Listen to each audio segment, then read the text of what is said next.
Hello नमस्कार दोस्तों। आज हम लोग देखेंगे 5/7/2022 को जो एसएससी एमटीएस का एग्ज़ाम हुआ था उसके जो मॉर्निंग शिफ्ट है, इसमें जो 25 क्वेश्चन पूछे गए थे, कैसा क्या इनका लेवल था, मॉडरेट था कि हार्ड था।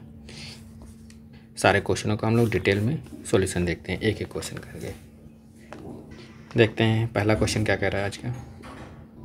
पहला क्वेश्चन क्या कह रहा है? एक समबाहु त्रिभुज जिसकी प्रत्येक भुजा 16 सेंटीमीटर है, 16 मीटर है, के आकार के एक प्लाट के एक कोने में एक बकरी 10.5 मीटर लंबी रस्सी से बंधी हुई है। त्रिभुज के उस भाग का क्षेत्रफल ज्ञात कीजिए जिसमें बकरी चर पाएगी। कोई ये त्रिभुज है, ठीक है। इसकी प्रत्येक भुजा कितनी है? 16 सेंटीमीटर है। कितनी है? 16। और इसके एक प्रत्येक कोने में एक बकरी है, वो कितनी भुजा है इसकी? 10.5। अगर ये कोई बकरी है तो ये चारों तरफ ऐसे, मतलब ये 10.5 इधर, 10.5 ये हर दोनों तरफ, इधर भी इधर भी। अगर हमें चरेगी ना, तो ये हमें एक इतने का क्षेत्रफल निकालना है। हर कोने पे बंधी, तो इसका भी इसका, ठीक है। एक एक कोने पे बता रहा है। अगर तीनों को कोने पे बताता है तो एक का निकाल के 3 से मल्टीप्लाई। मगर यहाँ पे क्वेश्चन में क्या करते हैं? एक कोने बकरी बंधी है एक कोने पे, ये देखो लिख रखा है क्वेश्चन में, एक कोने में।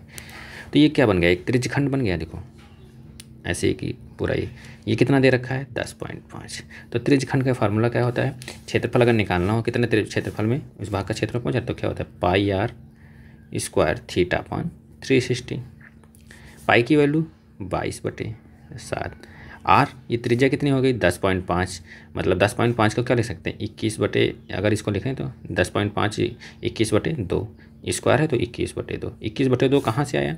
ये 10.5 है, पॉइंट हटाएंगे, 10 करेंगे, 5 दूनी 10, 5 का नाम 5, 5 दूनी 10, ये 21। इसी को सिंप्लीफाई कर लिया गया पॉइंट हटा के। फिर थीटा देखो, ये इधर कितना बना रहा है? थीटा 60 इंटू 360, ये 6×36 हो गया। और ये देखो 2 2 11 हो गया, और ये 7×21 हो गया, ये 3 दूनी 6 हो गया। अब कितना बचा? 11×21 और ये 2 4 बटे में 4 और 11 21 की मल्टीप्लाई करेंगे, 11 के नाम 11, 11 दूना 22 और 1 23, 231/4। अब इसको डिवाइड कर लेंगे। 4 1 5 20 और 3 बचा, 4 7 28 और फिर बचा कितना? 3 बचा, 4 7 28 और फिर 2 बचे, 4 5 20, 57.75। कोई ऑप्शन है? थर्ड वाला ऑप्शन। तो इसका आंसर कितना आएगा? 57.75। उस त्रिभुज के क्षेत्रफल ज्ञात कीजिए जिसमें बकरी चर पाएगी। तो कितना क्षेत्रफल है उसका? 57.75। क्या था formula? Pi r square theta upon 360। अगला क्वेश्चन क्या कह रहा है? 5 संख्याओं का औसत कितना है? 40 है। ये पहली 4 संख्याओं का औसत 50 52 35, पहली 4 संख्याएं जो दे रखी 50 52 35 46 है। तो 5वीं संख्या ज्ञात कीजिए। तो 5 संख्याएं हैं तो इनका औसत कितना होगा? 5 × 40 कितना? 5 × 20 200। और ये 4 संख्याएं आपके पास कितना दे रखी हैं? 50 52 35 46। इनका सम कितना होगा? टोटल ऐड कर लेंगे। 50 और 52 102, 102 135 137 137 और 40 46 76 135, ये कितना हो जाएगा? 137 और प्लस 46, टोटल कितना हुआ? 6 6 12 1 13 और 4 3 7 1 8 और 1 83 183। मतलब अगर ये 4 संख्याओं का सम इतना है तो हमें टोटल कितना होना चाहिए? 200। तो ये इस 200 से कितना कम है? 17। तो जो 5वीं संख्या होगी वो कितनी होगी? 17 होगी। सिंपल क्वेश्चन था। अगला क्वेश्चन देखते हैं, क्वेश्चन नंबर 3। अगला क्वेश्चन डीआई का क्वेश्चन है। क्या करें? निम्नलिखित बार ग्राफ में अलग अलग कलर पसंद करने वाले छात्रों की संख्या दे रखी है। नंबर सिस्टम दे रखा है, यहाँ पे नंबर ऑफ स्टूडेंट दे रखा है। क्या कह रहा है? पीला येलो के कितना है? 150। कितना? 150। रंग पसंद करने वाले छात्रों की संख्या का अंतर कितना है? येलो और नीला कितना है? 50। अंतर कितना? 150 से 50 गया कितना? 100। राइट आंसर फोर्थ वाला। अगला क्या कह रहा है? ए बराबर 1300, बी बराबर 1450 है। तो बी ए से लगभग कितने प्रतिशत अधिक है? तो बी जो है ए से लगभग कितना? 1300 से 1450, मतलब कितना अधिक है? 150। कहाँ से? 1300 से इंटू 100। ये 2 0, ये 2 0 कट गए। 13 को अब 150 से भाग करेंगे। 13 का नाम 13 बचा कितना? 2 20 हो गया। फिर 13 का नाम 13 बचा कितना? 7। फिर एक पॉइंट लगाएंगे, 70 हो गया। 13 × 5 = 65। फिर कितना बचा? 5। फिर 5 फिर 5 50 हो गया, फिर 13 39, 13 चक्कू 52, मतलब 11.53। कोई ऑप्शन है 11.54 लगभग में। कौन सा ऑप्शन आपका? थर्ड वाला। सिंपल क्वेश्चन है, थोड़ा पहली शिफ्ट है तो थोड़ा नॉर्मल है। अगला क्वेश्चन, क्वेश्चन नंबर 5 का कह रहा है एक घन की प्रत्येक भुजा 4 सेंटीमीटर है। कोई घन है, उसकी प्रत्येक भुजा क्या है? 4 सेंटीमीटर, मतलब ए बराबर कितना दे रखा है आपको? घन की भुजा 4। आगे क्या कह रहा है? घनाभ की भुजाएं, कोई घनाभ है, उसकी भुजाएं क्या है? लंबाई 2, चौड़ाई 3, ऊंचाई 4 सेंटीमीटर। घन के आयतन और घनाभ के आयतन का धनात्मक अंतर कितना है? तो घन का आयतन क्या होता है? भुजा क्यूब, तो 4 का क्यूब कितना हो जाएगा? 4 का क्यूब। और इधर क्या होता है? घनाभ का आयतन LBH होता है, लंबाई गुणे चौड़ाई गुणे ऊंचाई, तो 2 गुणे 3 गुणे 4। ठीक, ये 4 का क्यूब कितना होगा? 64।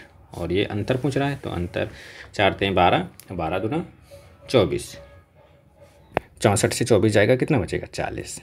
तो आयतन और घन और घनाभ के आयतन अंतर कितना है? 40 सेंटीमीटर। राइट आंसर कौन सा? सेकंड वाला। अगला क्वेश्चन देखते हैं, क्वेश्चन नंबर 6। क्वेश्चन नंबर 6 में क्या कह रहा है? एक दुकानदार 3 उत्पादन क्या ABC खरीदता है, उन्हें क्रमशः 20, 30, 40 के लाभ पर बेचता है। यदि उनके उत्पादनों के क्रय मूल्यों का अनुपात 4:3:2 है, तो उनके विक्रय मूल्यों का अनुपात क्या होगा? ठीक है, ये 4 और 3 के अनुपात हैं। अगर हम इनको 4 से 400 मान लें अनुपात, 3 को 300 मान लें और 2 को 200 मान लें पूरा। अब 400 में 20% की वृद्धि होगी तो 4 दूनी 8, 480 हो जाएगा। ठीक, अब अनुपात 480। अब बी में ये ए है, ये बी है हमारा, और ये सी है। बी में कितना कर रहा है? 30%, तो 30 का 30% कैसे निकालेंगे? 130/100। ठीक, तो 39, 390 हो जाएगा। ठीक, और ये 200 का 40% 80 हो जाएगा। 80 ऐड हो जाएगा तो कितना हो जाएगा? 200 में 80 ऐड कर देंगे, 280।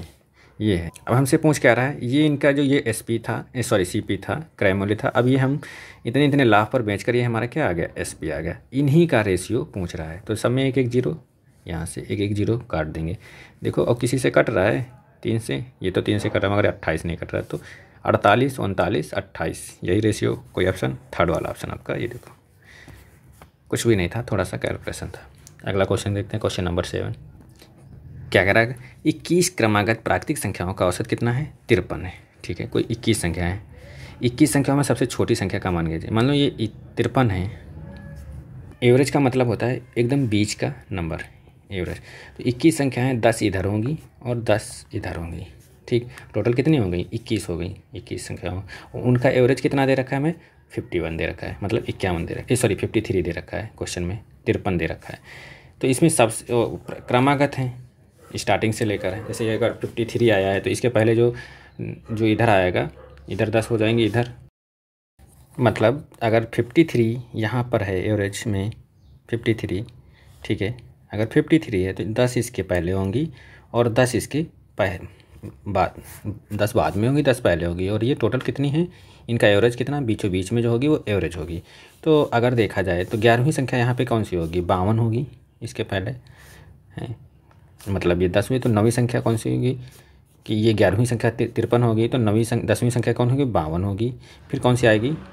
51 आएगी, फिर 50 आएगी, फिर 49 आएगी, और फिर 48, 47, 46, और फिर 45, 44 और 43। देखो, 2, 2 4, 2 6, 2 8 और ये 10, टोटल 10 संख्याएं होंगी। तो सबसे छोटी स्टार्टिंग कौन सी होगी? सबसे छोटी पूछ रहा है ना, सबसे संख्या में सबसे छोटी का संख्या कौन सी होगी?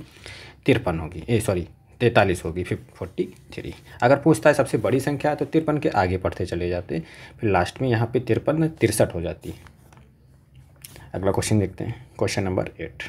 क्या कह रहा है? निम्नलिखित के व्यंजक का सरल कीजिए। ठीक है, 25, देखो ये दे रखा है, सरल करना है तो इसको इतने को सॉल्व करेंगे तो इतने में 2 आ जाएगा। ठीक है, ये सब ऐड कर दो। 25 और 11 कितना होगा? ये 11 और 9 20, और ये 21, 21 और 25 कितना हुआ? 21 और 25 46, 46 से कितना जाएगा? ये 2, कितना बचेगा आपके पास? 44। कोई ऑप्शन है? थर्ड वाला। अगला क्वेश्चन देखते हैं, क्या कह रहा है? एक वस्तु को बेचते समय 20%, 30% की 2 क्रमागत छूट दी जाती है। वस्तु के अंकित मूल्य पर उसके विक्रय मूल्य का अनुपात ज्ञात कीजिए। ठीक है, 20% और 30%, इनके क्रमागत 2 छूट दी जाती हैं। अगर इनका देखा जाए क्रमागत छूट तो कितना होगा? 20 + 30 - 20 × 30/100। ये क्या है उनका क्रमागत डिस्काउंट बट्टा निकालने। तो कितना हो जाएगा 20 30 50 और ये 10 10 ये कट गया कितना 6, मतलब कितना आ गया आपके पास 44%। अगर इसको देखा जाए 44% की फ्रैक्शन वैल्यू इनटू में 100, 4 एकम 4 4 एकम 4 4 दूनी 8 पचम 4 पंचे 20 11/25, मतलब ये हमारा क्या हुआ मार्केट प्राइस है। ठीक है, और ये हमारा क्या है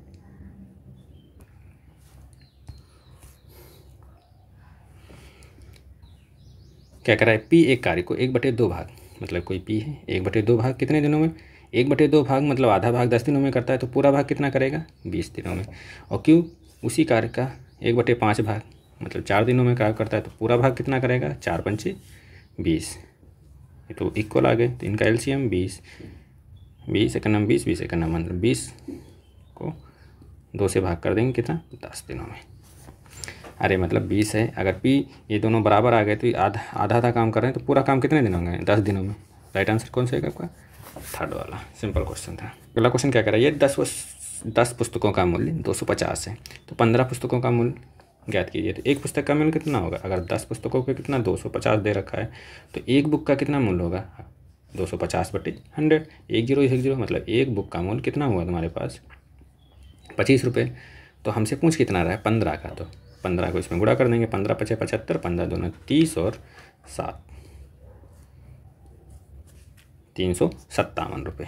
option number third, simple question. अगला क्वेश्चन क्या करिए, यदि ब्याज को वार्षिक रूप से संयोजित किया जाता है तो 24,000 रुपये 10% की दर से 2 वर्षों के लिए चक्रवृद्धि ब्याज कितना होगा। ठीक है 2%, और 10% के 2 वर्षों के लिए सक्सेसिव रेट क्या होगा। अगर देखें सक्सेसिव रेट कितना होगा 10 10 20 और 1 21 कितना 24,000 का कितना 21% निकाल देंगे डायरेक्ट। 21% कितना होगा, ये जीरो कर गया, ये जीरो कर गया। अब 21 1 0 और 21 चक्कू 84, 84 के 4 हासिल लगे 8 और 21 दूना 42 8 42 8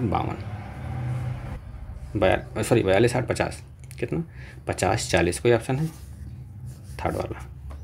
ये 21 कैसे आया था 2 साल का सक्सेसिव, अगर एक साल में 10% दूसरे साल में मतलब 10 + 10 + 10 × 10 चक्रवृद्धि ब्याज है ना, तो ब्याज के ऊपर ब्याज × 100 ये तो ये 10 10 20 और ये +1 टोटल कितना आया 21%। अगर इससे नहीं आया तो फार्मूला बेस से लगा सकते हैं आप दोनों से। अगला क्वेश्चन क्या कह रहा है, यदि शंकु की ऊंचाई के आधार और त्रिज्या दोनों को दुगना कर दिया जाए तो शंकु का आयतन उसके पिछले आयतन के का हो जाएगा। तो शंकु का आयतन क्या होता है 1/3 πr² h। ठीक है, अगर r को हम यहाँ पे r 1 मान लें, h को भी 1 मान लें, तो दूसरे बराबर क्या कर रहा है फिर शंकु का पाई, और फिर क्या करें त्रिज्या को क्या कर दें 2 गुना कर दें, तो त्रिज्या r² होती है, तो 2 का स्क्वायर कितना 4, और ऊंचाई को शंकु के ऊंचाई और आधार की त्रिज्या को 2 गुना कर जाए, तो ऊंचाई को भी 2 गुना कर दें। तो ये 4 कहाँ से आया त्रिज्या का स्क्वायर 2 स्क्वायर, तो ये पाई 1/3 1/3 का ये 1 से 4 दूनी 8 कितना हो जाएगा, उसके पिछले आयतन का कितना हो जाएगा 8 गुना हो जाएगा। ये पहले 1 था अब कितना हो गया 8, तो राइट आंसर सेकेंड वाला। अगला क्वेश्चन क्या कह रहा है, वर्ष 2020 में एक शहर की जनसंख्या कितनी थी 2 लाख थी, उस जनसंख्या में वृद्धि कितनी 8%, तो 2020 में हमारे पास कितनी है 2 लाख है। ठीक है 2 लाख है, और 2022 में हमसे पूछ रहा है, और वृद्धि कितनी हो रही है 8% वार्षिक हो रही है, मतलब 8% की अगर फ्रैक्शन वैल्यू देखें तो कितना होगा 4 दूनी 8 4 दूनी 8 4 पंचे 20 मतलब 2/25, मतलब 25 से कितनी हो रही है 27। पहले साल 25 हुई, फिर दूसरे साल तो ये हुई 25, मतलब अगर ये पहले साल 25 थी दूसरे साल 27 मतलब 25 से 27 हो गई, तो 2 साल का पूछ रहा है तो स्क्वायर लगाएंगे कि ये कितना हो जाएगा 625 और ये 729, और हमें दे क्या रखा है क्वेश्चन में 625 की वैल्यू कितनी दे रखी है 2 लाख, तो 1 की वैल्यू निकाल लेंगे यहाँ से, तो इसे काट देंगे 25 25 हम 625 25 8 200 और बचे कितने 3 0, फिर काट लेंगे 25 सेकंड 25 25 3 75 25 दूना 50, 1 की वैल्यू 320 आई, तो 720 की वैल्यू कितनी हो जाएगी, इसी में 32 की मल्टीप्लाई करा देंगे, तो 1 0 तो लगेगा ही, तो तीनों में किस में ये तो दोनों ऑप्शन पहले से कट गए, क्योंकि 1 0 आंसर होना चाहिए। यहाँ से पूरा गुणा नहीं करेंगे, यहाँ से ऑप्शन एलिमिनेट करेंगे। अब देखो 9 दूनी 18, देखो 9 दूनी 18 हमें पूरा गुणा करने इसमें देखो यूनिट मतलब डिजिट कितना है 9 है, इसमें 8 है, मगर आना कितना चाहिए न 2 का पहाड़ा 9 में पढ़ेंगे 8 आना चाहिए, तो 8 आएगा। यहीं से पूरा गुणा भी नहीं करना पड़ा 32 में 729 की। तो कौन सा आपका ऑप्शन सही हो गया? 2,33,280 2022 में उस शहर की जनसंख्या हो जाएगी। कितनी की वृद्धि हुई? 33,280 जनसंख्या की वृद्धि हुई। अगला क्वेश्चन देखते हैं, क्वेश्चन नंबर 15। अगला क्वेश्चन क्या दिया गया? भिन्नों में 2/5, 3/7, 4/9 का लघुत्तम समानुपात। तो एलसीएम में क्या होता है? ऊपर का जो अगर एलसीएम पूछे तो ऊपर वाली वैल्यू का हम एलसीएम निकाल देंगे, नीचे का एचसीएफ। अगर आपसे पूछता है एचसीएफ तो ऊपर एचसीएफ का निकालते हैं, नीचे का एलसीएम।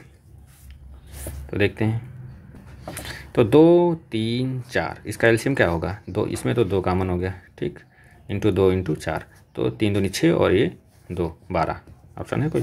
Fourth option. 24 नहीं होगा क्योंकि ये इसमें 2 बार कॉमन होता है। एलसीएम क्या होता है? लीस्ट कॉमन मल्टीपल या फैक्टर। ये क्या कर रहा है? अगला बोर्डिंग स्ट्रीम से क्वेश्चन है, क्या कर रहा है? एक नाव धारा की दिशा में एक निश्चित दूरी तय करती है 16 मिनट में, ठीक है, ठीक। डिस्टेंस कितनी करती है? टाइम कितना है देखा? एक का 16 मिनट में। और विपरीत दिशा से अगर तय करती है तो कितना? 24 में। तो इनका टाइम का रेशियो 4 चक्को 16, 4 छंग 24, मतलब 2 और 3, ठीक। तो स्पीड का रेशियो कितना हो जाएगा? उल्टा हो जाएगा, कितना हो जाएगा? 3:2, 3:2 हो जाएगा। और हमसे पूछ क्या रहा है स्पीड, और पहले किसी की स्पीड दे रखी है? कहीं ना दे रखी होगी, हाँ, शांत जल में। अगर शांत जल में तो इनकी स्पीड क्या होगी? शांत जल में क्या होती है? दोनों की स्पीड जुड़ जाती है, 3 और 2 5 हो जाएंगी। अगर नाव की कितनी धारा में कितनी हो जाएगी? घटा देंगे, 3 से 2 गया 1, मतलब शांत जल में कितनी दे रखी? 5 की वैल्यू कितनी दे रखी? 15, कितने गुना? 3 गुना। तो ये कितने हो जाएगी? हमसे धारा की पूछ रहा है तो धारा की कितनी है? 1, इसमें भी 3 के गुणा कर दो, 3 आ जाएगा आपका राइट आंसर। ये तो हुआ रेशियो मेथड से। अगर इस तरीके से ना करना चाहते बेसिक से कर सकते हैं। बेसिक से करने के लिए क्या दे रखा था हमें? क्या? शांत जल में मतलब 15 किलो।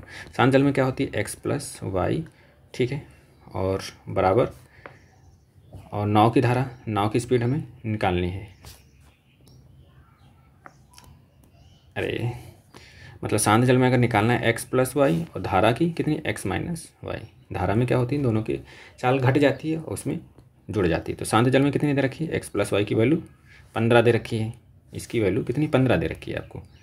x + y की वैल्यू कितनी दे रखी है? देखो, शांत जल में नाव की चाल 15 किलोमीटर और धारा की चाल आपको ज्ञात करनी है, ठीक है।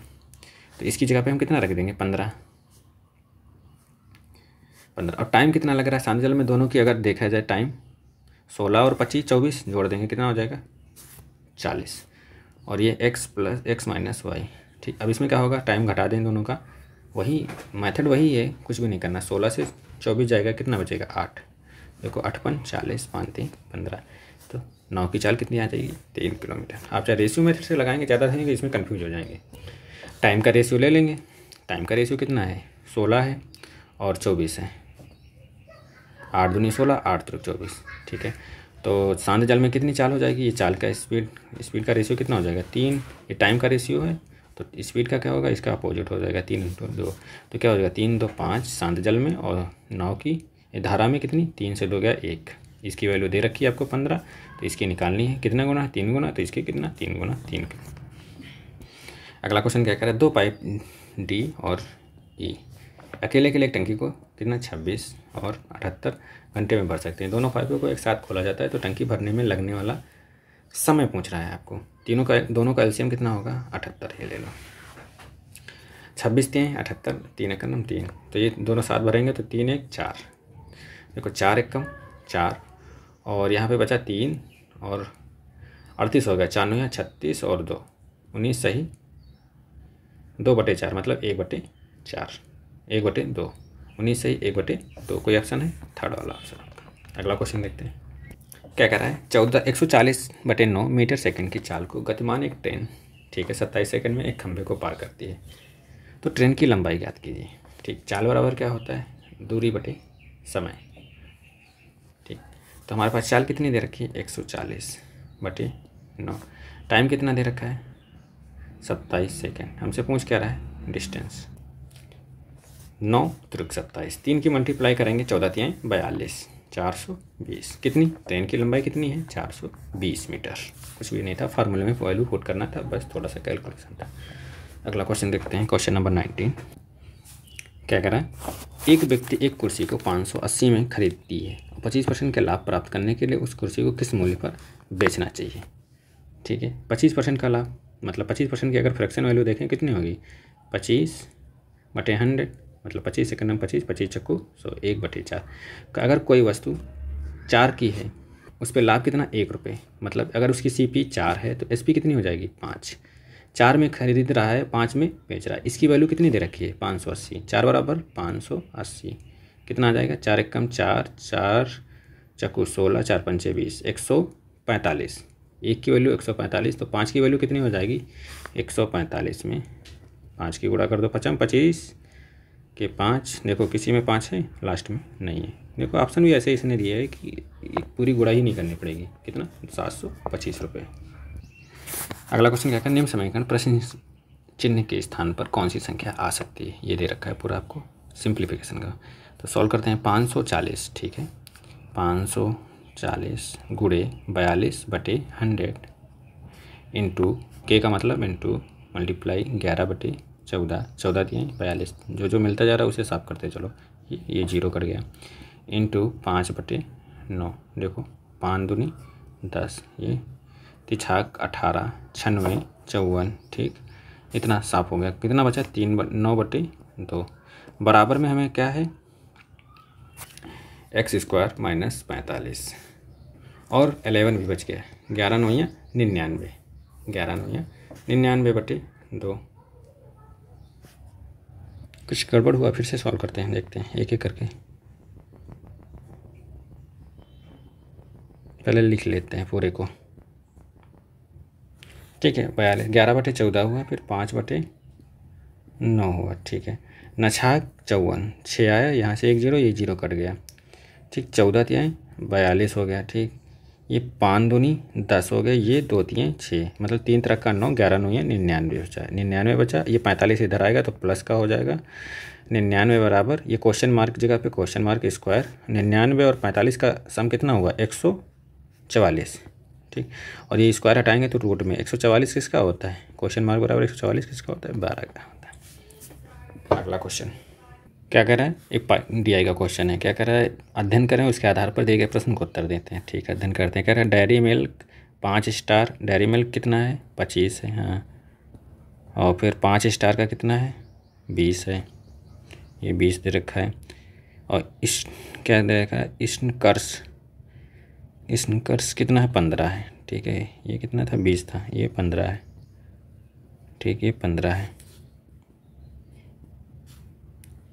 अरे यार ये 15 है, ठीक है, कि चॉकलेट की वितरित की गई संख्या के बराबर है, कि मिलाकर औसत संख्या, इनकी औसत कितना होगी, 3 है, तो 25, ये 30, 40, 50, 60/3 कितना आया, 20, किस वितरित की गई किस संख्या के बराबर है। तो देखो 20 किस में है, ये 5 स्टार में है, और किस में नहीं, तो किसके बराबर है, 5 स्टार के बराबर है, 5 स्टार के बराबर है आपकी वितरित की गई संख्या।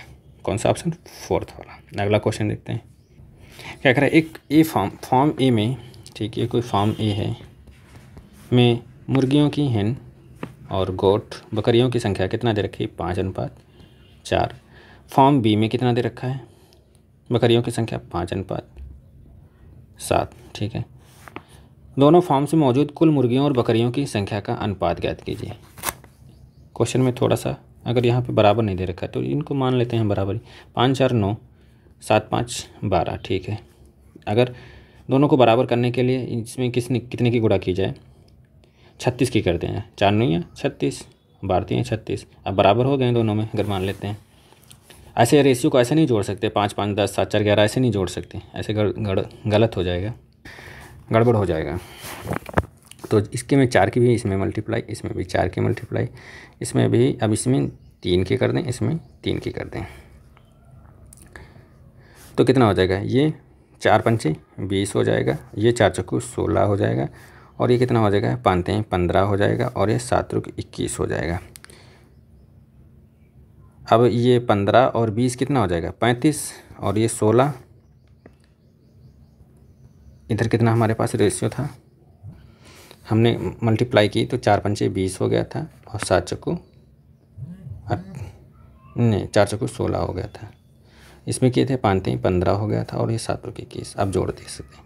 20 और 15 35 और 16 और 21 6 1 7 और 2 1 3 35 अनुपात 37। ऑप्शन आपके सारे गलत रखे हैं, कौन सा होगा 35। अगर ऑप्शन यही दे रखे थे तो सभी को इसमें बोनस मिलेगा। ये क्वेश्चन यहाँ पे थोड़ा सा मिस प्रिंटिंग किया है कि इक्वल बोलना चाहिए, अगर इक्वल नहीं बोल रहा तो इस ऐसे क्वेश्चन इक्वल बोल के ही बोलता है, ऐसे क्वेश्चन में पूछता है। तब देखते हैं अगला क्वेश्चन, या अगर ये रंग होगा तो सभी को नंबर इसका मिला होगा। क्या करें, एक पंक्ति में व्यवस्थित 5 संख्याओं का औसत कितना है 390, तो 5 गुणे 390 मतलब 5 9 45 5 3 15 कितना है 15 45 है। 2 संख्याओं का औसत कितना है 431, तो 2 1 कम 2 3 दूनी 6 4 दूनी 8 862। और क्या करें, अंतिम 2 संख्याओं का कितना 231.5, तो 5 दूनी 10 ठीक 0.0 2 1 कम 2 1 3 3 दूनी 6 और 2 दूना 4 463। ये टोटल कितना हो गया 3 2 5 6 6 12 8 4 12 1 13 1325 हो गया। कितना 1325। क्या अगर आप ठीक बीच में कौन सी संख्या होगी, तो 15 45 से 1325 घटा देंगे कितना बचेगा 0। 2 से 2 4 से 2 गया 2, 5 से 3 गया 2, 1 से 1 गया 0, तो 220। बीचों बीच में कौन सी संख्या होगी 220। कुछ नहीं था, सभी का मल्टीप्लाई किया एवरेज में और उसका अंतर पूछ रहा था बीचों बीच। तो ये टोटल 4 संख्याओं का औसत हो गया, ये 5 संख्याओं का होगा, हमसे बीचों बीच में पूछ रहा है तो 4 संख्याएं घटा देंगे 5वीं संख्या से, बीचों बीच की संख्या आ जाएगी। अगला क्वेश्चन क्या कह रहा है, अरुण ने एक पुराना कंप्यूटर खरीदा, उसकी मरम्मत के लिए 110 रुपये खर्च किए। कितने 110 रुपये। इसे भोला को 20% के लाभ पर बेचते हैं। कितना 20% के लाभ की वैल्यू फ्रैक्शन वैल्यू क्या होगी, लाभ पे पूछ रहा है, तो 120/100 मतलब 2 छंगी 12 1 0 कट गया 2 छंगी 12 2 पंचे 10 मतलब 6/5। अरे भैया 120/100, ये 2 0 कट गया 1 0 कट गया 2 पंचे 10 2 6 12 वही 6/5 हमने यहाँ पे लिख दिया है। फिर आगे क्या कह रहा है, बेच दिया। भोला ने इसे 10% की हान मतलब 90/100 मतलब कितना 9/10 हान पर बेच दिया।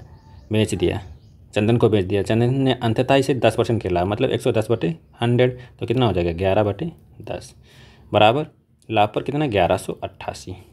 ये देखो कटो पीटो कुछ कटेगा, 11 का नाम 11 11 0 1188 ठीक है। 96 54 दूना 108, ये 96 54 दूना 108 ये सब कटेगा तो कितना ये बराबर कितना आएगा 10 हम 100 1 50 5 दूनी 10 ये बराबर 1000। ये कितना हो जाएगा 1000। सब गुणा करोगे देखो 10 पचे 50 और 1 0 500 500 दूना 1000 मतलब उसकी कितनी थी। अरुण ने बेच दिया, कितना खरीद थे, एक टोटल अमाउंट कितना था 1000 रुपये था ठीक। जब टोटल अमाउंट 1000 रुपये था तो अरुण ने कंप्यूटर कितने में ख़रीदा था। हमसे आप पूछ रहा है कि 1000 में अमाउंट तो उसका टोटल आ गया 1000 मगर उस पूछ कह रहा है कितने में ख़रीदा।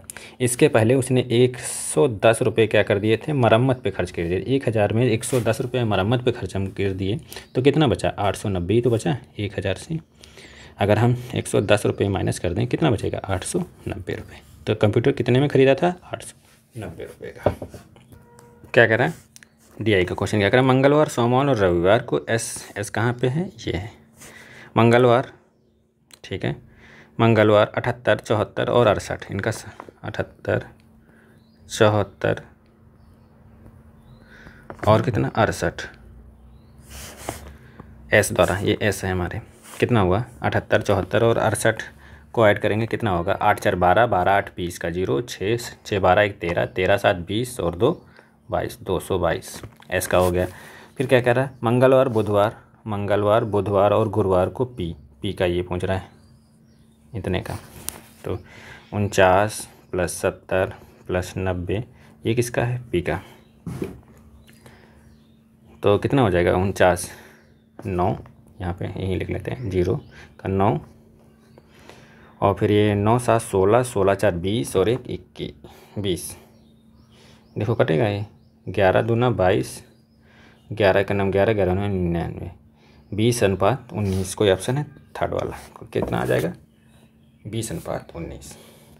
मतलब अगर पी का देखें एस का देखें तो एस का हमारे पास कितना आया था 200 ये पी था हमारे पास, ठीक। ये 220 आया था और ये कितना आया था 109। इनको 11 से डिवाइड करेंगे, 11 दूना 22 और 11 का 11, 11 20 अनुपात 19। कौन सा? थर्ड वाला। ये आज के थे मॉर्निंग शिफ्ट के थे 25 क्वेश्चन, जिनको हमने एक एक क्वेश्चन करके डिटेल में सॉल्यूशन देखा। ये मॉर्निंग शिफ्ट थी, पहली शिफ्ट थी, आज के दिन से एग्ज़ाम शुरू हुए थे, इसलिए थोड़ा सा इसमें सिंपल क्वेश्चन थे। एक दो क्वेश्चन को छोड़कर सारे क्वेश्चन एवरेज में ही थे। देखते हैं अगली शिफ्ट में कैसे क्या पूछे गए हैं, कि उसमें लेवल बढ़ाया गया है कि नहीं बढ़ाया गया है। आज इतना ही, अगली शिफ्ट का डिस्कस बाद में करते हैं। Thank you.